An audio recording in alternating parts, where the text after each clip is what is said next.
warahmatullahi wabarakatuh.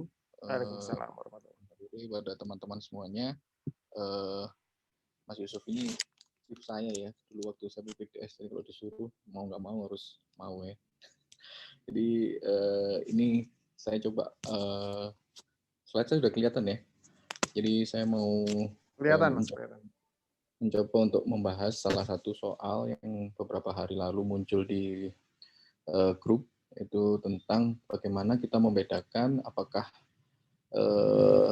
suatu tangki QRS lebar itu apakah PVC atau PAC ya.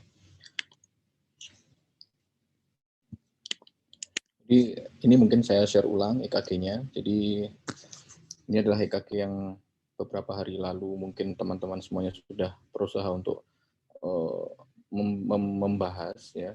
Saya juga membaca beberapa jawabannya. Saya rasa memang sebenarnya sudah, bahkan mungkin ada yang sudah tepat ya, tapi memang mungkin kita akan lebih membahas pada sore hari ini mungkin secara umum saja bagaimana cara kita membedakan EKG apabila kita ketemu EKG dengan gambaran seperti ini ya. Mungkin yang menjadi permasalahan apabila kita melihat EKG ini adalah ini sebenarnya iramanya berasal dari mana, kemudian kok ada ECG dengan QRS lebar dan sempit yang saling bergantian, kemudian yang menjadi masalah ketiga adalah apakah sebenarnya ada hubungan antara P dengan QRS yang kita dapatkan pada EKG ini. Mungkin itu yang akan kita menjadi pokok bahasan kita pada sore hari ini. Slide saya tidak banyak ya, karena memang saya fokus hanya membahas tentang EKG ini saja. Jadi sebelum kita membahas tentang EKG tadi, mungkin ada baiknya kita mengingat lagi tentang apa sih sebenarnya yang dimaksud dengan QRS duration ya, atau durasi dari kontraksi QRS ya. Jadi kalau kita belajar EKG, QRS duration itu diukur dari awal gelombang Q atau apapun gelombang yang memulai, entah itu kalau ada Q atau R ataupun QS misalkan ya, dari awal gelombang Q sampai dengan akhir kompleks QRS itu ya, mungkin diakhiri oleh R atau mungkin diakhiri oleh S. Itu sebenarnya itu yang disebut sebagai QRS duration, dan kita tahu bahwa normalnya QRS duration itu antara 0,08 atau 80 milisecond sampai sekitar 100-110 milisecond.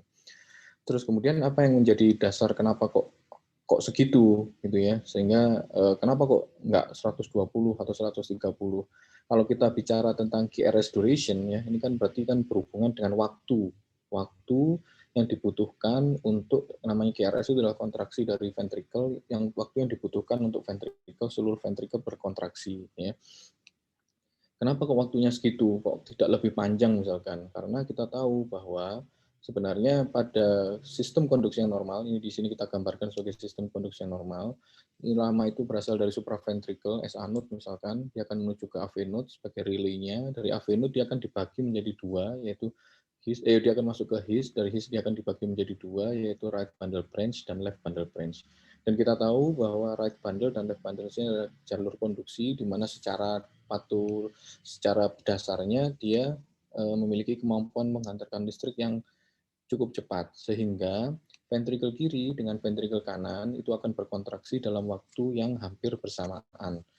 Kalau tidak bisa dibilang bersamaan, sebenarnya karena memang sebenarnya ada bedanya sedikit ya, sehingga karena di hampir bersamaan, maka itu waktu yang dibutuhkan untuk keseluruhan kompleks kontraksi ventrikel itu hanya sekitar 80 sampai 100 milisecond saja. Ini kalau kita lihat, ini adalah ventricular activation pada kondisi normal, yang gambar pertama ini. Jadi kalau iramanya berasal dari supraventrikuler, padahal ini dia berasal dari SA node, menuju ke AV node, dari AV node dia akan menuju bundle of His, dari bundle of His dia akan dibagi dua secara rata, satu ke bagian left bundle branch dan kepada right bundle branch. Left bundle branch kita tahu ada dua, yaitu anterior dan posterior, dan kita lihat bahwa kontraksi ventrikel ini berjalan dengan hampir bersamaan. Sebagai contoh, pada gambar yang kedua ini, kita melihat pada right bundle branch-nya dia terdapat blok. Ya, dia terdapat blok, gitu, ini di garis merah ini, sehingga impuls dari supraventricle masuk ke AV node menuju bundle of His, dia tidak bisa menuju ke right ventricle melalui right bundle branch. Jadi dia hanya turun ke left bundle branch, mengaktifasi bagian ventricle kiri, dan dari bagian ventricle kiri kita lihat akan ada aliran listrik myocard to myocard, bukan melalui jalur konduksi menuju ke ventrikel kanan. Sehingga secara gampang-gampangan saja, maka ventrikel kiri ini akan berkontraksi terlebih dahulu, baru kemudian diikuti oleh ventrikel kanan. Karena tidak bersamaan, tentu saja waktu yang dibutuhkan untuk kontraksi ventrikel atau KRS duration itu menjadi lebih panjang. Kemudian yang ketiga ini adalah suatu PVC. Ini adalah bagian ventrikel. Kalau kita lihat ini adalah septum interventrikel, ini katup ya. Ini adalah katup tricuspid. Ini dilihat dari sisi septumnya sorry yang ini septum interventrikel, ini katup tricuspid. Ini ventrikel kanan dilihat dari sisi depan. Karena kita tahu bahwa ventrikel kanan itu berada pada sisi depan kita. Dan ini adalah suatu PVC, PVC yang berasal dari outflow tract. Kita tahu bahwa PVC outflow tract itu cukup sering. Kita lihat bahwa dengan adanya PVC atau ventricle tachycardia yang berasal dari salah satu sisi ventricle, maka salah satu sisi ventricle itu akan berkontraksi duluan, baru diikuti oleh ventricle di sisi yang lain. Itu juga menyebabkan kenapa irama yang berasal dari ventricle, entah itu ventricle tachycardia, entah itu hanya premature ventricle contraction, atau itu ventricle fibrilasi, KRS duration-nya biasanya lebih panjang. Hal tersebut sebenarnya dibuktikan dari kalau zaman sekarang kita sudah bisa melakukan studi elektrofisiologi yang secara 3 dimensi itu kita bisa melihat activation mapping ya. Activation mapping itu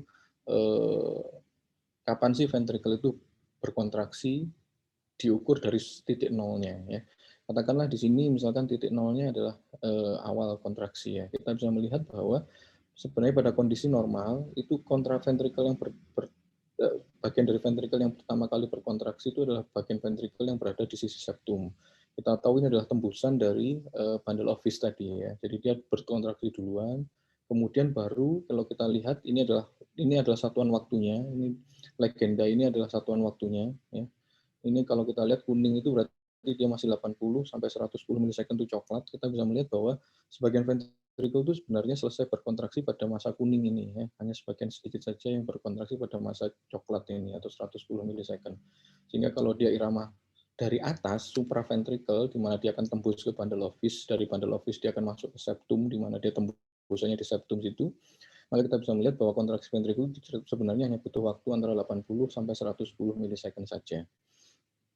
Sedangkan yang gambar di sebelah ini adalah hasil dari studi elektrofisiologi mapping, activation mapping secara tiga-dimensional pada pasien dengan left bundle branch block. Kalau kita lihat di sini, ini legendanya adalah satuannya sama, ini adalah millisecond. Pada pasien dengan left bundle branch block, seperti yang kita tahu, berarti impuls listrik tidak bisa menuju ke left bundle branch, jadi dia hanya turun melalui right bundle branch. Maka kita bisa melihat bahwa kontraksi ventrikel itu akan diawali di ventrikel kanan. Kita lihat warna merahnya biasanya yang ini lebih banyak di ventrikel kanan. Dan kita lihat di bagian ventrikel kiri itu dia terlambatnya bisa sampai 200 milisecond setelah ventrikel kanan berkontraksi.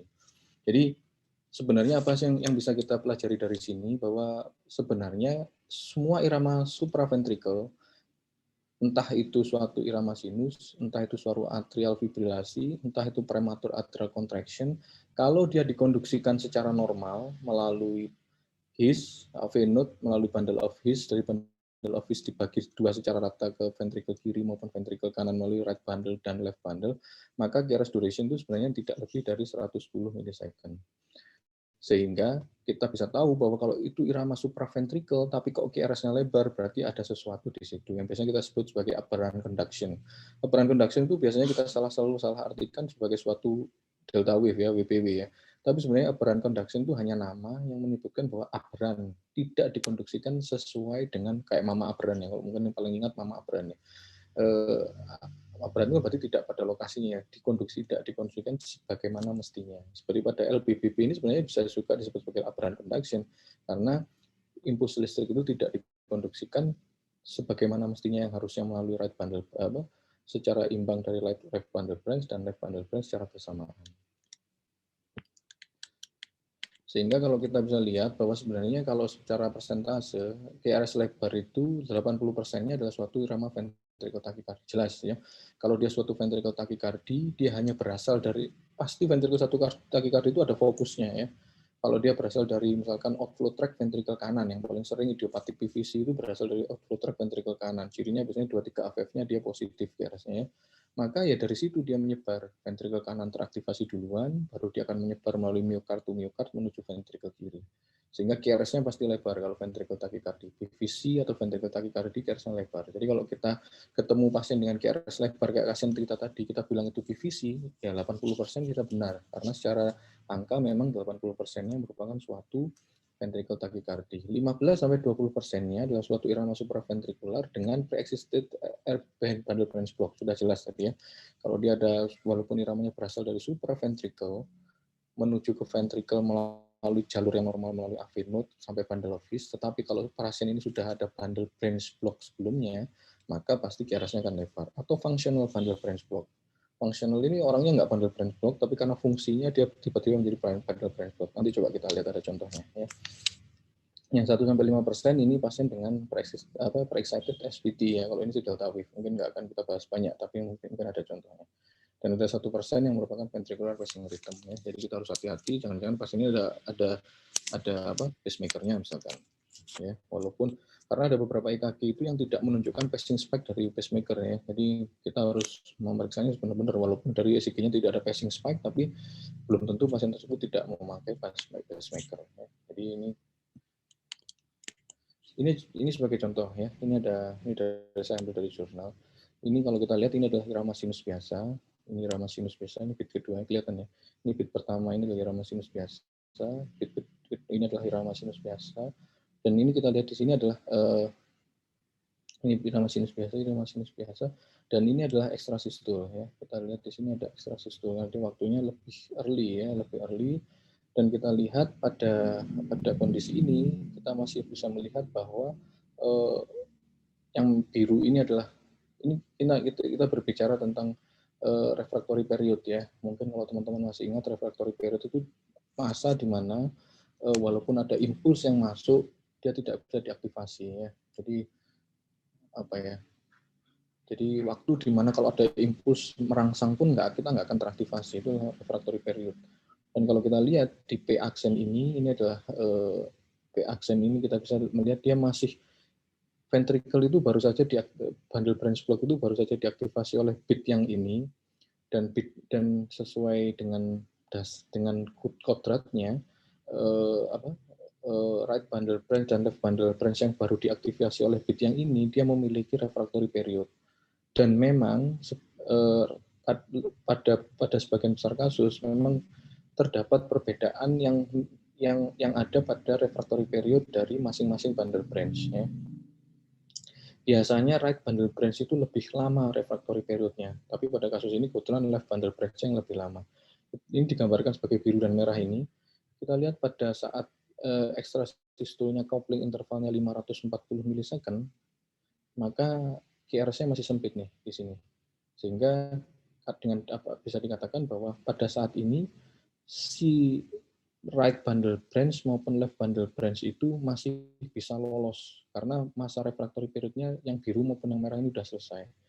Tetapi pada bit berikutnya ini, pada PAC berikutnya ini, kita lihat di sini, si biru ini sudah selesai masa refractory periodnya, si right bundle branch sudah selesai masa refractory periodnya, sedangkan si left bundle branch, dia masih panjang masa refractory periodnya. Sehingga kita lihat di sini, impuls dari supraventricle masuk ke bundle branch, yang biru ini bisa lolos, sedangkan yang merah dia nggak bisa lolos. Kebetulan yang merah ini adalah suatu left bundle branch, sehingga pada pasien ini PAC, tetapi dia di sini muncul dengan gambaran QRS yang lebar. Ya.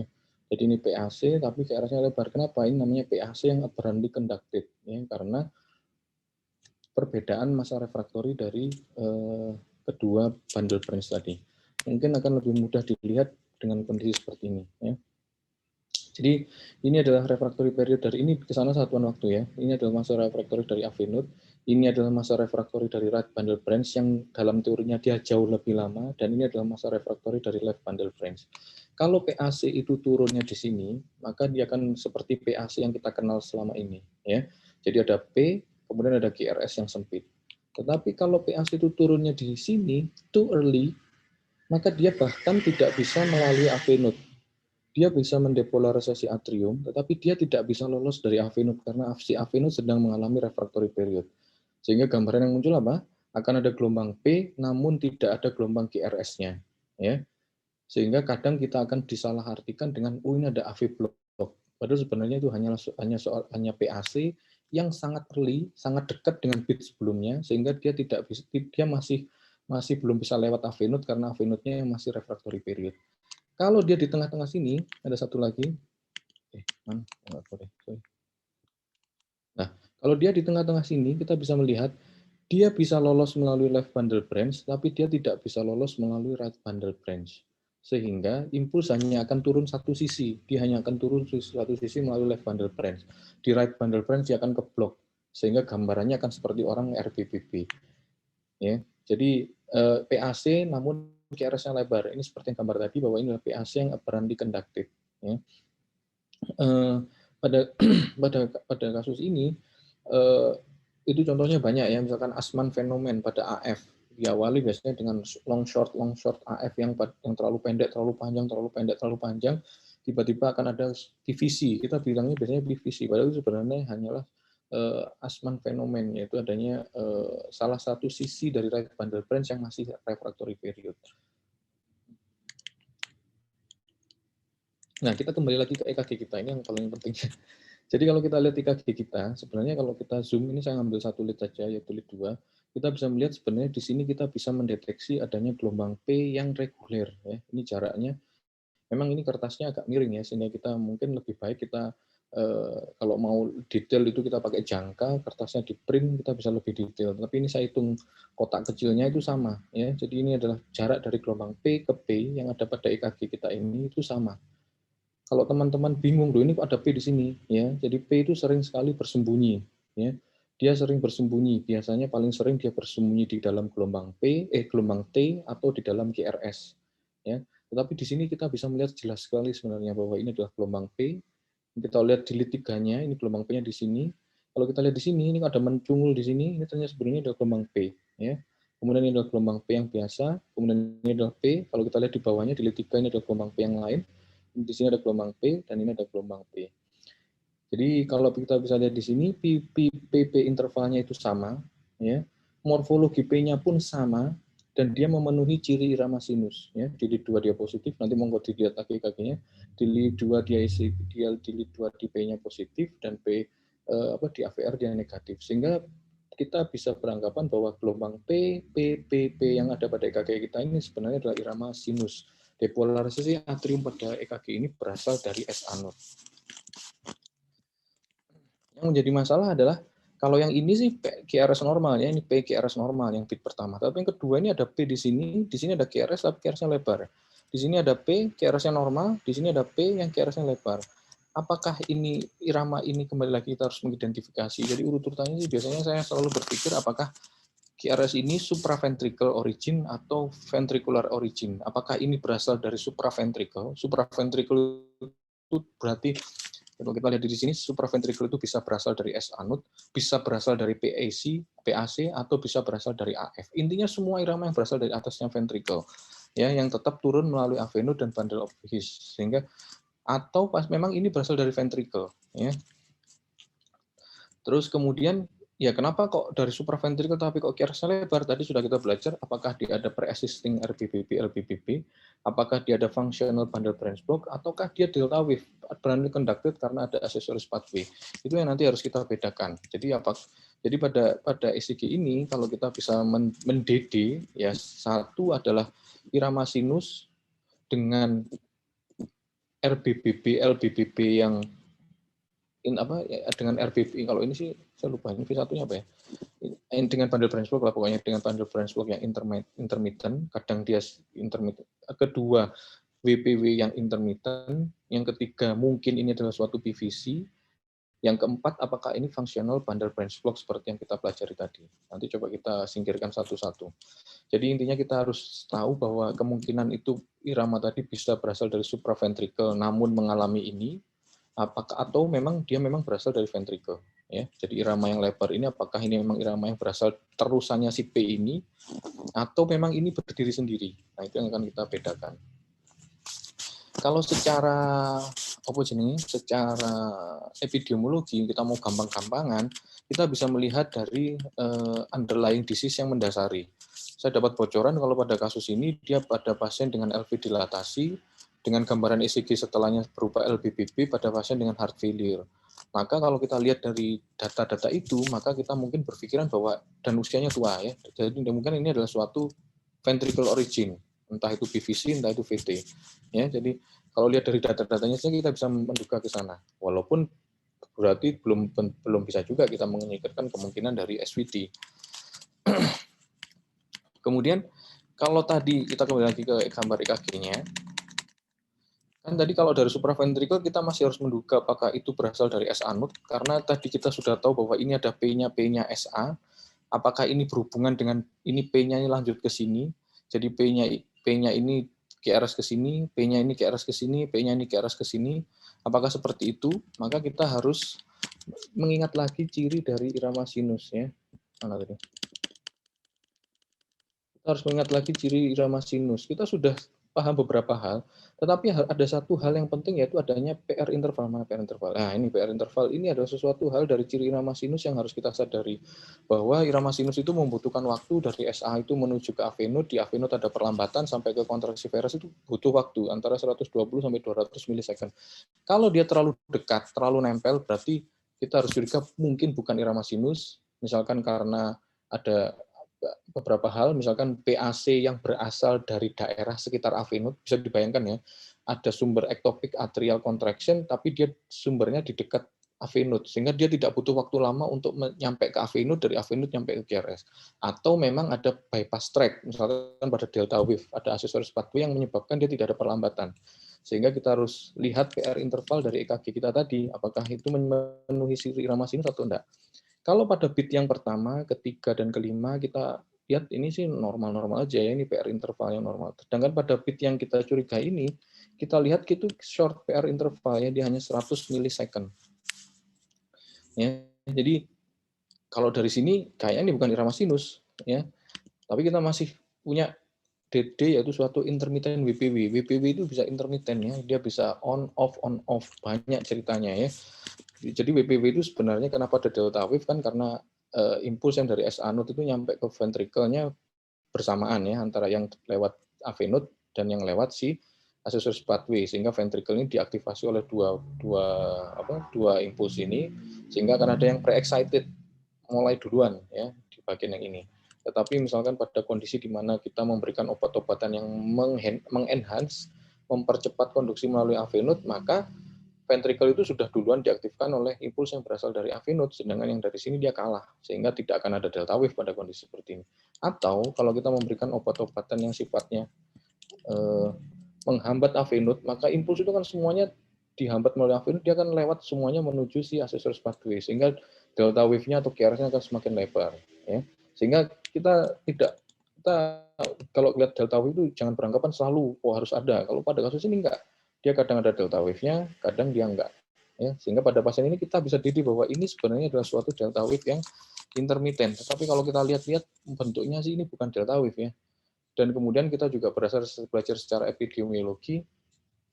Satu, delta wave jarang untuk usia-usia segini, dan ya sebenarnya sih kita tidak bisa 100% menghilangkan DD itu, tapi kita tetap bisa berpikir bahwa itu suatu delta wave. Tapi saya tidak berpikir ke sana sebagai diagnosis utama, saya malah berpikir bahwa ini sebenarnya adalah suatu PVC biasa. Jadi sebenarnya apa yang terjadi pada kasus ini,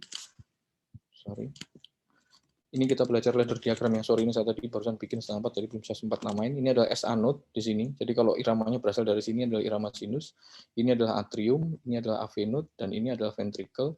Jadi kalau irama sinus itu dia akan turun dari SA node menuju depalus dari atrium, ada perlambatan di AV node dan menuju ventricle menjadi suatu QRS yang di atas ini. Ini pun demikian juga, ini demikian juga. Yang ini kita tadi sudah sepakat bahwa ini adalah irama sinus P-nya, ya, sehingga kita harus menggambar dia turun ya, dia turun seperti itu. Kalau yang ini, saya sangat berpikiran bahwa ini sebenarnya adalah suatu PVC biasa. Ya, jadi dia berasal dari ventricle, dia berusaha retrograde conduction menuju ke atrium, tetapi dia di tengah-tengah sini bertabrakan di AV node-nya, entah mungkin di AV node-nya, entah mungkin di bahan dan parenchyma, dia bertabrakan dengan impuls yang di sana, sehingga yang di sini dia tidak bisa membentuk QRS di sini, dan yang di sini dia tidak bisa membentuk gelombang P yang retrograde di sini. Sehingga sebenarnya pada gelombang ini, sini sebenarnya adalah P-nya sinus biasa, dan ini adalah PVC-nya QRS biasa. Ya, tapi dia bertabrakan di tengah seperti ini. Dan ini cukup biasa terjadi sebenarnya ya. Ya misalkan pada kasus di mana ciri utama dari VT misalkan adanya AV disosiasi itu sebenarnya sama pada kasus tadi, sehingga ada PVC yang irama yang berasal dari ventricle menuju ke atas tapi bertabrakan dengan SA yang irama yang berasal dari SA, sehingga kita akan melihat adanya P yang terdissociate seperti ini, sehingga kita bisa berpikir sebenarnya ini P-nya bukan P ini tidak berhubungan dengan ini, kebetulan saja ini P-nya di sini memang sesuai timingnya, tetapi PVC-nya ini kebetulan saja di sini pas munculnya di belakangnya QRS itu ya sebenarnya, tapi ini ada P ada QRS seolah-olah berhubungan tapi sebenarnya dia tidak ada hubungan sama sekali ya, karena ini adalah QRS-nya PVC sedangkan ini adalah P-nya si sinus ya. Kenapa P-nya sinus tadi sudah kita jelaskan ya, karena intervalnya sama, morfologinya sama ya, kecuali kalau di sini P-nya berbeda. Kalau P-nya berbeda berarti ini ada kemungkinan suatu PAC ya. Kalau PAC dengan QRS lebar mungkin itu adalah suatu PAC dengan aberran. Tetapi yang aneh kalau PAC aberran adalah PR intervalnya dia harusnya tetap normal. Ini PR intervalnya tidak normal. PR intervalnya terlalu pendek.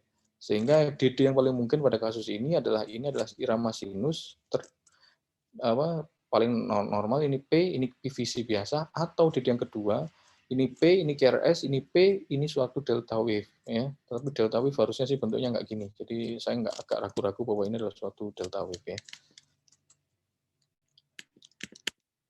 Dan satu lagi, kalau kita bisa melihat dari ciri itu, kita bisa melihat bahwa pada bentukan AVR-nya, ya, bentukan AVR-nya adalah bentukan AVR yang khas untuk irama yang berasal dari ventricle ya. Jadi sehingga kita sangat yakin bahwa sebenarnya pada kasus ini sebenarnya adalah suatu PVC begini saja. Kebetulan saja dia timingnya pas dengan timingnya P-nya tadi, sehingga dia bisa muncul. Sebenarnya sih nggak pas-pas banget ya kalau kita teliti di sini, ini PR-nya ke sini ini dengan yang ini agak beda ya. Dengan yang ini agak beda, tapi ini sebenarnya timingnya saja yang kebetulan seperti PVC begini ya. Jadi itu mungkin dari saya, sekalian promo, ini ada Malang Kardiologi Update 24-26 September. Pembicaranya cukup banyak karena kita online sehingga mudah membicarakan pembicara dari manapun, dan untuk residen atau dokter umum 100.000. Sudah mendapatkan macam-macam ya. Terima kasih Dr. Yusuf. Assalamualaikum warahmatullahi wabarakatuh. Waalaikumsalam warahmatullahi wabarakatuh. Terima kasih buat